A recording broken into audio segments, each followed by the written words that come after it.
Jadi ikhwati fillah, saudara-saudara seiman di mana saja antum berada, di akhir zaman ini kondisi sekarang makin mencekam dan menegangkan. Raja Salman sudah dilarikan, disembunyikan di tempat yang jauh, jauh di Jeddah sana, di tempat yang terpencil dari komunitas ramai. 150 orang anggota keluarga kerajaan sudah positif corona. 150 bukan jumlah yang sedikit. Kalau level keluarga kerajaan saja seperti ini, maka bagaimana nanti kira-kira dengan warga dan masyarakat? Gubernur Riyadh sudah kena. Satu persatu pertumpangan. Karena memang gaya hidup mereka selama ini banyak yang tidak terjaga. Kemudian kalau kita lihat Vatikan Roma, para pendeta-pendeta yang ada di sana, para uskup-uskup yang ada di sana, seluruhnya sudah bergelimpangan. Sudah satu persatu yang cabut dari muka bumi ini. Bahkan paus sendiri pun, walaupun sudah dikarantina, dijauhkan dari apa segala macamnya, dikhawatirkan. Pimpinan tertinggi, intelijen terkuat dan terbaik di dunia, Mossad, yang ada di Israel, positif corona. Dikarantinakan dan diberikan penanganan yang intensif. Menteri Kesehatan Israel juga positif corona. Banyak petinggi-petinggi, bahkan Benyamin Netanyahu 2 kali dikarantina. Ya.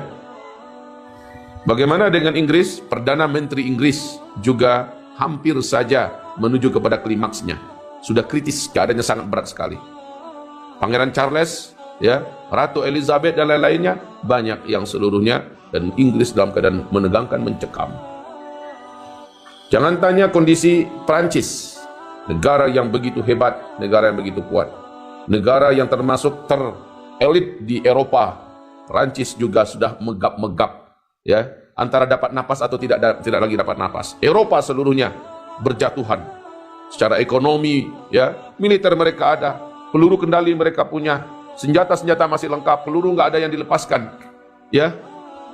Tetapi coba lihat, tidak ada satu pun yang bisa menghadapi tentara Allah yang tak nampak ini. Dan kondisi Italia sudahlah selesai. Italia sampai menggaungkan azan, menyebut-nyebutkan kalimat la ilaha illallah. Ada yang non-muslim keluar, lalu sujud, tidak tahu sujud kemana, tetapi dia niatkan kepada yang pencipta langit dan bumi. Pada akhirnya mereka pasrah dan yakin tidak ada yang sanggup menyelamatkan mereka kecuali Allah. Kita ingat firman Allah dalam Al-Quran, orang-orang musyrik itu ketika mereka sedang berlayar dan ada di tengah laut, saat ombak setinggi-tinggi bukit dan gunung, ketika angin begitu kencang di tengah laut, saat langit gelap, petir menyambar-nyambar, saat itu mereka tidak melihat ada yang bisa menyelamatkan mereka, maka fada'ullaha mukhlishina lahuddin. Saat itu mereka benar-benar meminta kepada Allah, sang penguasa langit dan bumi yang perkasa, yang maha berkuasa. Mereka mohon, selamatkan kami. La in anjana rabbuna lanakunanna minal muslimin. Pasti kalau kami diselamatkan oleh Allah, kami akan kembali menjadi orang muslim, orang yang tunduk kepada Allah.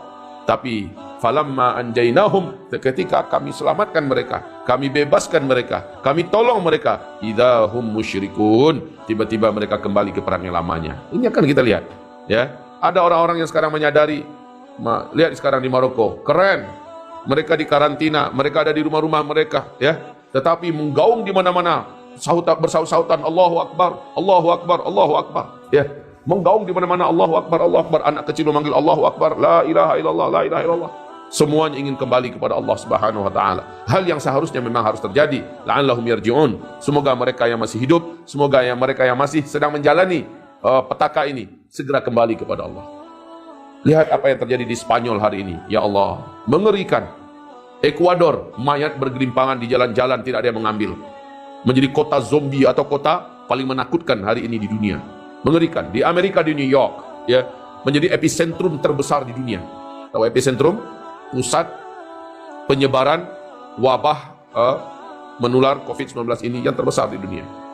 Untuk per hari kemarin, Amerika sudah hampir mendekati 20.000 orang yang meninggal dunia. Kurang dari 2 bulan, hari per hari sekarang, sudah angka kematiannya menembus rekor dunia. 1.400 orang per hari.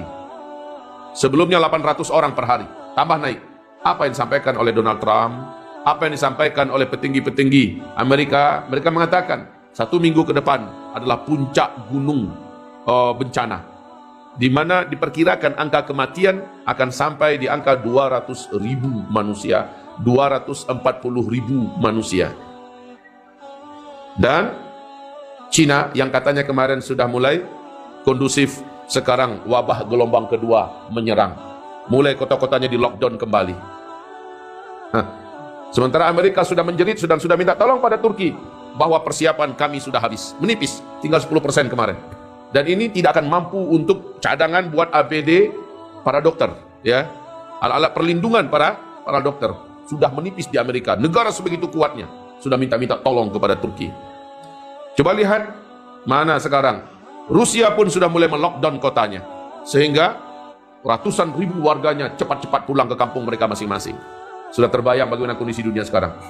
Sebutkanlah negara mana yang paling perkasa dan kuat. Israel yang begitu canggih teknologinya juga tak berdaya, tak berkutik, angka kematian terus naik tajam. Karena mereka punya kebiasaan, orang Yahudi itu kebiasaannya kumpul-kumpul. Kebiasaannya adalah rame-rame, suka rame-rame. Dan mereka menganggap remeh ini tentara Allah, COVID-19. Mereka anggap remeh, sehingga anggapan remeh ini yang berbahaya. Kemarin guru kita Syekh Salim menyampaikan pacah talur, kalau bahasa orang Padang, ya, pacah talur.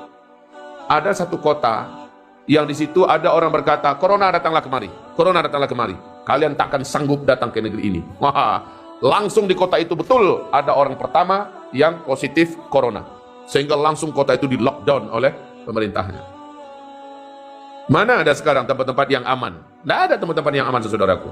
Ya, yang aman itu tempat hanyalah kembalilah, larilah kepada Allah SWT. Karena corona satu makhluk di antara makhluk-makhluk Allah. Allah adalah Khaliknya. Kalau kita merapat kepada Sang Khalik dengan sebaik-baiknya, dan itulah satu-satunya solusi. Hai kalian kafirun, bila kalian tidak merapat kepada Allah dalam taubatan nasuha, maka kalian tidak akan menemukan jalan. Kalian berharap vaksin. Kalian berharap itu. Sampai kapan kalian bisa berharap? Silakan berharaplah. Katanya sudah ada vaksin yang diuji coba kepada manusia, mungkin nanti akan menjadi apa? Silakan saja. Allah Subhanahu wa taala dengan kun fayakunnya bisa menciptakan lebih dahsyat daripada itu. Bisa menciptakan yang lebih ganas daripada ini. Dan sekarang Mongolia dan Tiongkok sudah mulai membuat 3 lapisan barikade karena wabah pes sudah mulai menyebar. Mengerikan ini. Wabah pes itu apa? Wabah yang dulu pernah paling mematikan sepanjang sejarah dunia. Sekarang sudah mulai tumbuh dan berkembang. Di negeri Mongolia dulu asalnya memang, yaitu pada abad ke-14 ya, 1347 ke 1351 Masehi. 60% jumlah penduduk barat Eropa itu mati oleh wabah pes ini dengan sangat mengerikan. Bangkai ada di mana-mana, tidak mampu lagi diatasi. Dan wabah itu juga sekarang muncul, wabah pes. Flu babi yang bersumber dari Eropa juga sekarang sudah banyak sekali babi-babi yang diternak oleh orang Tiongkok sana mati secara mendadak. Dan itu akan berkembang kepada ternak yang lain dan juga bisa memindah kepada manusia. Ada apa ini? Indonesia.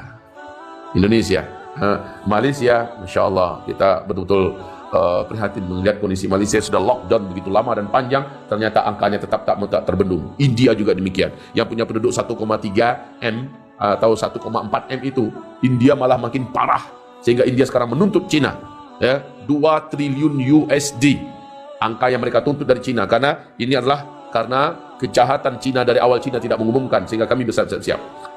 Cina tidak transparan, sehingga kami akhirnya menjadi pandemi global. Kondisi India yang carut-marut, yang ekonominya memang lemah, kemudian rakyatnya biasa kotor dan tidak bisa diatur, ya, ini menjadikan India akan menjadi epicentrum yang juga mengerikan. Dan jangan salah-salah, Indonesia akan bagaimana nanti ke depan. Seorang dokter yang viral sekarang di Malaysia memberikan pernyataan yang cukup membuat kita merinding, tapi hasbunallah, kita bertawakal sajalah kepada Allah. Apa kata dokter itu? Indonesia menunggu bom waktu. Indonesia ini akan menunggu bom waktu. Ini akan menjadi epicentrum yang paling ganas mungkin di Asia Tenggara atau di Asia. Hasbunallah ni'mal wakil, ni'mal maula, ni'mal nasir. Hamba-hamba Allah tak perlu gentar, tak perlu takut.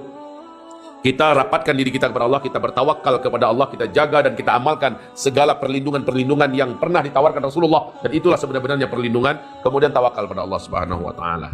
Gitu ya. Masalah rezeki, dalam dibalik ketawakalan dan ketakwaan yang dipuncakkan di dalam rumah-rumah tangga kita, saat kita tidak bisa keluar dan keluyuran dalam mencari nafkah, Allah bisa mengganti untuk kita dengan caranya. Tapi ke depan, beberapa pakar di Indonesia ini sudah bisa memprediksikan bahwa akan terjadi kelangkaan pakan yang menyebabkan orang-orang sulit mendapatkan makanan. Selama ini Indonesia tidak menggalakkan secara lebih hebat, ya, untuk bertani. Sekarang bertani itu pun sudah mulai dilarang. Sebab apa? Lockdown. Ya kan? Hasil pertanian akhirnya hancur. Tidak diambil. Peternakan juga tidak dirawat. Seperti di kejadian di RRT, akhirnya pada mati ternaknya.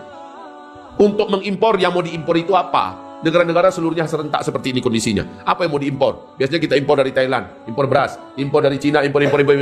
Sekarang kita mau impor apa? Ya. Jadi warga Indonesia mumpung masih ada waktu sekarang ini, coba langsung garap tanah-tanahnya yang selama ini menjadi pusat perkebunan kita. Tanam biji-bijian yang menjadi pusat pertanian kita, tanam cepat sawahnya agar diaktifkan seluruhnya, jangan sampai tidak. Tapi kalau seandainya memang terhalang tak boleh keluar, apalagi saya dengar kemarin di Sukabumi, kaget Gubernur Jawa Barat, satu desa itu semuanya kena COVID-19 positif. Setelah rapid test dikerjakan kepada mereka 300 orang. Dan ini terjadi penyebaran dan terus menyebar. Terlambat gerakan kita untuk menghadang dan menghalangi menyebarnya ini sekarang terlambat. Dan ke depan kita hasbunallah tawakkalna 'alallah. Lalu kelaparan global memang akan menjadi sekarang biji-bijian di Cina. Biji-bijian di Cina sudah sejak 2017 ternyata mereka tumpuk dan mereka jamin bahwa makanan kita dijamin aman. Setiap warganya diperintahkan di RRT sekarang ini, setiap warganya stokkan makanan kalian antara 3 sampai 6 bulan ke depan dijamin aman. Tiap-tiap rumah dimintakan demikian, stokkan makanan antara 3 sampai 6 bulan. Saudaraku, sedikit pun kita tak boleh takut. Kalau memang ada yang kena kepada kita, ya sudah, kita menuju kepada kehidupan berikutnya. Kalau nggak sembuh ya. Tapi ternyata ada beberapa dokter yang telah praktekkan ke dirinya yang positif corona, dan praktekkan pada keluarganya hanya dengan bawang putih jantan. Ada yang hanya dengan dengan mengkonsumsi habatus sauda. Ada yang hanya mengkonsumsi terapi dengan garam, dengan air hangat, dan garam itu diruqyah, air diruqyah, sembuh keluarga itu, sembuh mereka. Dah, rasanya kita nggak perlu mencemaskanlah, insyaallah taala.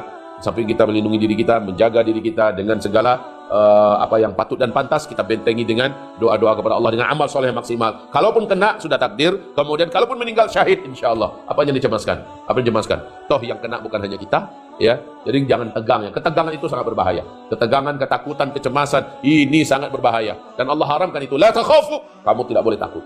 Inna awliya Allahi la khaufun alaihim wala hum yahzanun. Sesungguhnya wali-wali Allah itu, Allahu waliyul ladzina amanu. Allah menjadi wali bagi seluruh orang-orang yang beriman. Kalau kita memang orang yang beriman, Allah adalah wali kita. Berarti kita ini adalah walinya Allah. Wali itu artinya apa?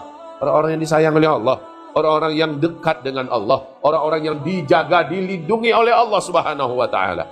Inna awliya Allahi la khaufun alaihim wa la hum yahzanun. Tidak ada ketakutan. Tidak perlu takut dan bahkan jangan takut. Haram takut. Sama corona takut, tidak takut kita. Kita hanya takut kepada Allah. Habiskan semua takut kita kepada Allah Subhanahu wa taala. Ya, setelah kita akhdud bil asbab, habiskan semua takut kita kepada Allah Subhanahu wa taala.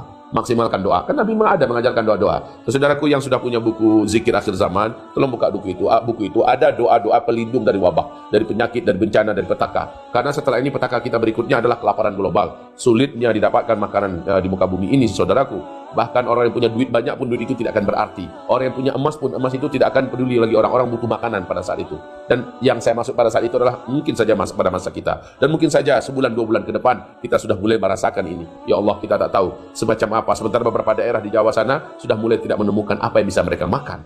Nah, saudaraku yang kami muliakan, mudah-mudahan kita menyimak ini dan mendengar ini langsung bergerak cepatlah. Yang punya lahan-lahan segera tanami biji-bijian, segera tanami tanam-tanaman yang bisa untuk dikonsumsi, ya. Apapun itu bentuknya, minimal walaupun hanya berupa ubi-ubian, walaupun hanya berupa itu, walaupun hanya berupa jagung dan segala macamnya, tanam cepat, ya, yang punya lahan. Semoga bermanfaat yang kami sampaikan, dan kita yang para santri yang sedang belajar, yang sedang menjaga diri dan juga merapatkan diri dengan Allah, yang sedang berdoa kepada Allah Subhanahu wa taala, jangan lengah kalian. Hati-hati dengan makanan yang masuk dalam mulut kalian.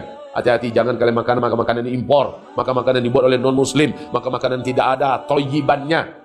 Ya, hati-hati. Ini harus kita jaga bersama-sama. Sebab satu orang saja tumbang, maka ini akan cepat menyebar kepada yang lain. Tapi insya Allah selama kalian taati, selama kalian patuhi apa instruksi daripada yayasan dan daripada abah serta guru-guru kalian, insya Allah selama itu Allah akan menjaga kalian. Baik ya, sudah bagus gak ya beberapa anak-anak di antara kalian? Luar biasa. Dia datang, abah ini bagus gak abah? Makan ini boleh gak kami makan? Abah periksa dulu. Sini, tak bawa. Abah cek rumah. Kemudian buka internet, pelajari. Ternyata makanan itu oke. Muslim yang buat, bahan-bahannya halal, dengan cara yang halal semacamnya. Silakan. Nah. Itu cara yang bagus, nak. Kalian tanya pada guru kalian. Kalian tanya, ini bagaimana? Membahayakan, baik atau tidak? Karena yang Allah perintahkan kita makan itu adalah halalan, thayyibah. Mungkin alhamdulillah dengan lockdown yang kita lakukan di mulazamah kita, di madrasah kita ini, orang luar tak bisa masuk, dan sekolahnya susah masuk, kita juga nggak diizinkan keluar. Orang tua pun datang, kita batasi di gerbang saja dan sebagainya. Itu sudah bagus. Tahu-tahu datangnya lok makanan. Ini yang kita khawatirkan itu. Makanya kita harus betul-betul jangan karena kelihatan enak, ya, kelihatannya ini duit ada, beli. Wah, ini yang paling berbahaya itu, ya. Jadi sami'na wa ata'na, mudah-mudahan salah satu di antara syarat untuk kita dijaga oleh Allah dan dilindungi. Amin ya rabbal alamin. Barakallahu fikum. Demikian saja kita tutup dengan doa minta ampun kepada Allah Subhanahu wa taala dan doa kafaratul majelis. Astagfirullah. Astagfirullah. Astagfirullah. Subhanakallahumma bihamdika asyhadu an la ilaha illa anta astaghfiruka wa atubu ilaik. Wabillahi taufiq wal hidayah. Assalamualaikum warahmatullahi wabarakatuh.